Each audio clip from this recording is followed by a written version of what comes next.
Rob at TRUBoxingHeadz.com here with the Desert Storm, Timothy Bradley. How you doing, boss? Oh man, I'm good. What's that? Okay, we're about maybe a little over 5 weeks from the fight. We're here in the desert. It's hot out here. How's training camp going so far? Training camp's going well. It's been a great. Maybe I've been training about 6 weeks now. Got 5 more weeks left. Feeling really good. Sparring is going really well. Trainer's happy. Weight's good. I'm about. I'm gonna check my weight today, man. I think I'm about 59, 58 around there. So I'm about anywhere from about 11, 10 pounds away 5 weeks ago. I'm ready, man. I'm in shape. I'm ready to go. All right, and we saw. I still think you have the fight of the year with Bravanikov. We know you had a chip on your shoulder. So is your mind kind of clear? You're kind of going in there like against Marquez as this is what I gotta do. You got that demon behind you as far as getting that chip off your shoulder. And I still got a lot to prove in the sport, man. I think that I showed what I'm all about. In that Ruslan fight. This fight, I think that I need to be. I gotta use. I gotta use my mind a little bit more. This fight. I gotta be a little bit more seasoned, a little bit more poised. Fighting against a veteran, Marquez, who's seen every style. So, this guy know every trick in the book. He's seen everything, and so I got to make myself, a little bit different, be a lot smarter in there. Be more of a counterpuncher as well, and the thinking there. I got to be a thinking man fighter going in this fight. Because if I rush in there like I did with Ruslan, then I'm gonna go Mimi's, and I'm not trying to go to sleep. So. All right, and so it's the fights coming up, and we know you're doing extra testing. I commend you for that. A lot of people don't really know the ins and outs of that, just to kind of show you're willing to go above and beyond. So what's your take on that as far as the overall sport? Because I think it's kind of a wake up call. Everybody really needs to wake up and see what's going on between the lines, and in between camps sometimes. Right. I think honestly that I think anywhere from 50-60% of athletes is definitely using performance enhancing drugs. I know the pressure's on. You know what I mean? I think if you're a top athlete, you have thought about it. I've thought about it as being a top athlete, but the way I was raised, man, the way my father raised me was with hard work, man. And to have all these kids and have everybody looking up to you and being a role model out there, man, and then all of a sudden get caught with pods, you know what I mean? Performance enhancing drugs, whatever you want to call it, same thing. I just think that it's just everything that you did in the past, man, was pointless. You know what I mean? It's not worth it. You know what I mean? The reward versus the risk, it's not worth it, man. You know what I mean? I'm a hardworking guy. I got here hard work. I want to prove to everybody, prove to all the fans, prove to everybody, even if you're not in boxing, sports period, that this is why you're a professional athlete. This is why people admire you. It's from your hard work. You're separate from just a general person. You know what I mean? You're different. You are, because of your work ethic and because of how much you want it, you know what I mean, and how much you work for it, and to tear all that down for PEDs or pods, dude, it's terrible, man. It's terrible for sports. Sport is terrible for yourself, your health, and it's terrible for the fans, man, because you're fake, you're phony, you know what I mean? And that's not me, man. I'm not fake and phony, man. I try to keep it as real as possible to people. I try to keep it real as possible to my fans, be real with myself, and hard work has got me in this position. I'm willing to prove. I'm willing to take any kind of test out there, man. Any test, hair follicle test, whatever.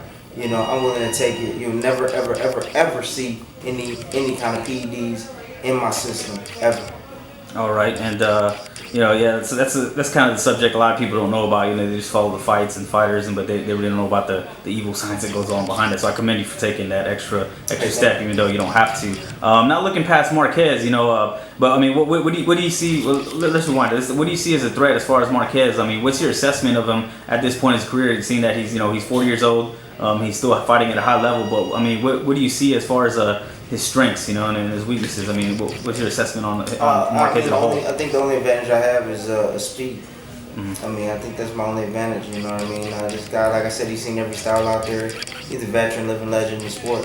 He's seen everybody. He's been in the ring with Mayweather, the best fighter in the world. So, and Pacquiao, you know what I mean? In the knockout Pacquiao, the last fight. At the end of the day, man, I think my speed and me being young, man, and just my will and determination, man, is a factor. Key points in this fight. The fact that I got to limit my mistakes. He's an excellent counterpuncher. He's one of the best in the business. I got to limit my mistakes. I got to make him think. And, I have to be able to react and catch him and counter him. So, I just got to be a smart fighter in there, man. And I can't be stupid, and I can't get ahead of myself, and I can't rush. I got to be patient. So, I'm thinking Marquez is going to bring the fight to me. He's going to come forward, and he's going to come look for me, and he's going to be in trouble. Okay, and I know you're in the zone right now and focused, and not looking past them, but like if you get past Marquez, or not even thinking about getting past Marquez, what are some names that interest you around 147, 140 that catch your interest? Not looking past this fight, any top fighter out there. I ain't gotta call no names, man. I'm a world champ. I'm a world champion, man, and any of the top guys out there know they can get in the ring with me, man. If everything's right, if all the paperwork's right, and we come to an agreement, any fight can happen out there. But I just want to fight the best fighters out there in the world, man. That's the reason why I chose Marquez. I wanted to fight the best fighter out there, and I think he's the best at this time. And the fact that he knocked out Pacquiao, the fact that I beat Pacquiao, I mean, it makes perfect sense, man, and it's logical. It's logical for boxing, you know what I mean? Because boxing is really not logical at all. The sport is based on money, you know what I mean? And everybody knows that. If you don't know that, then now you do know. It's based on money, man. You know what I'm saying? And it's how much money you can generate, man, and that's what it's about. Okay, two more questions. And we know that you did some sparring with Lucas Matisse. He's got the big fight coming up. To me, that's my main event. I think that's supposed to be probably the most exciting fight of the night. The main event's going to be a chess match. What's your assessment as far as, because I know he's working out here, as far as Lucas Matisse and, how he's looking for this upcoming fight? Man, I haven't really seen a lot of sparring of him, but when I got in the ring with him, man, he's really seasoned, man. He's really seasoned and poised, and, I can see why he's a world champion. He's very hard to hit. He stays really low in the pocket. He picks low, comes up high, picks high, comes down low. Great body puncher. Got an excellent left hook. He got an excellent left hook. Sorry about that. He got an excellent left hook and really good right hand too. So I mean, he's a clever fighter, man. He's very intelligent. I see him fight on TV a lot, and I didn't think he was that smart, but now, man, I've been in the ring with him, man. He's a very smart fighter, man. He's dangerous for anybody. Dude hit like a mule, man.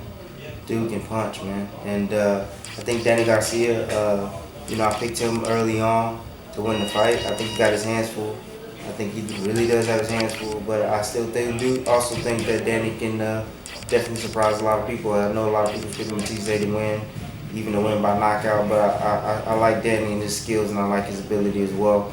And he reads his opponents very well too. Okay, and last question. We see you're one of those guys, and you caught heat for some stuff before that was out of your control. Once people get to know you, you have that. It's hard not to like somebody that's honest and truth. So seeing that, you got the chip off your shoulder, you're focused on Marquez. What do we expect to see in October 12th in Las Vegas as far as Tim Bradley? Well, I mean, you expect to see, as always, man. I come to win.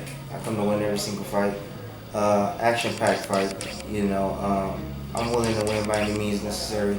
Like I say, every single fight, man. And at the end of the day, if I'm not carried out on a stretcher, or if I ain't got knocked out, I'm gonna win the fight, man. And I truly believe that in this fight, the same thing. Marquez don't knock me out, he ain't gonna win the fight. He's not gonna beat me on points. He's not gonna out-punch me. He's not gonna outwork me. He's not gonna outwill me. It's not gonna happen. He gotta seriously hurt me. And we'll see if he can do that. And if he doesn't, he won't win. At the end of the day, October 12th, I will be victorious again. And my hands will be raised whether you like it or not. So, plain and simple, man. I'll be 31-0, October 13th. I appreciate your time. We're looking forward to it. It's going to be a big pay-per-view event. I think it's going to be an exciting one. Yeah. So I appreciate the time. And it's Rod for TRU Boxing signing off. Thank you. Good luck.